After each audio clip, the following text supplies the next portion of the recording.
काही किस्से असतील तुमचे ते आतापर्यंतच्या शूटिंगचे एक्सपिरियन्स मधले? आणि सुनशीलमध्ये तर खूपच आत्ता आम्ही फॅमिलीची हीच तर फॅमिलीची गंमत आहे नाटक करतो. तर ते सगळं नाटक मस्त कॉमेडी आणि असं लाईट हार्टेड फॅमिली ओरिएंटेड नाटक आहे. तर त्याच्यामध्ये सगळा आमचा खेळ 2 घरांच्या मधला आहे आणि खिडकी ह्या त्या नाटकामधली खूप इम्पॉर्टंट गोष्ट आहे. तर असं झालं एका प्रयोगात की प्रवेश चालू होता. मी आतमध्ये होते.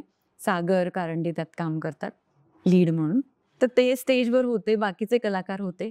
म्हणेपर्यंत एक खिडकीच पडली. ते तोवर डायरेक्ट खिडकी खाली. म्हणजे आम्ही पण घाबरलो अख्खा सेट पडतो की काय असंही वाटलं. कारण की खिडकीवर बऱ्याच गोष्टी अवलंबून असतात वर लावलेल्या. पण तसं काही झालं नाही आणि सागरनी इतकी स्पॉन्टॅनिटी दाखवून ती वेळ मारून नेली. YouTubeवर त्याचे क्लिप्स पण आहेत आय गेस.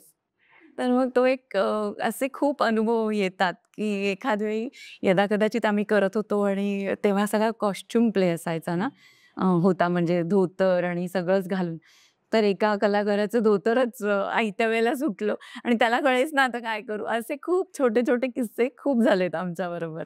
नाटकात खूप किस्से होतात. हो. सीरियलमध्ये वगैरे ते कसं कट करता येतं. पण नाटकात ऑन द स्पॉट ते कंटिन्यू. सीरियलमध्ये पण होतात. कित्येकदा काही-काही फंबल्स असतात ना, म्हणजे ते इतके डेडली फंबल्स असतात आणि ते रेकॉर्ड पण होतात ना. आणि मला उमेश जगताप आम्ही कारे दुरावा करायचो त्याच्यामध्ये त्याचं एक फंबल झालं असंच.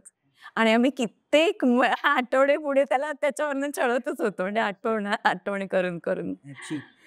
आता तुमच्या आतापर्यंतच्या एवढ्या वर्षाच्या एक्सपिरियन्सवरून ज्यांना या क्षेत्रात यायचंय, त्यांना तुम्ही काय गाईड कराल? गाईड करण्याइतकी खरं तर मी काही मोठी नाहीये. पण मी माझा अनुभव सांगेन, की आत्ता पूर्वी एवढी कॉम्पिटिटिव्ह नव्हतो आम्ही कोणीच. त्यामुळे आता मुलं जी येतात ती खूप फोकस्ड असतात.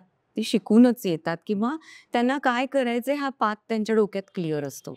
त्यामुळे त्यांना तसं गोंधळायला नाही होत पूर्वीसारखं. आधी आम्ही आम्हालाच माहिती नव्हतं कोणाला जाऊन भेटायचं, काय करायचं. आता तसं नाही. आता मुलं थोडी सजग आहेत. आणि खूपशा गोष्टी शिकून येतात, मल्टी टॅलेंटेड आहेत. त्यामुळे येणारा मुलगा फक्त त्यांनी एवढंच लक्षात ठेवायचं, की आपल्याला फोकसली काम करायचंय. फक्त ग्लॅमरसाठी येणं मला नाही वाटत, की ते तितकं वर्कआउट होईल.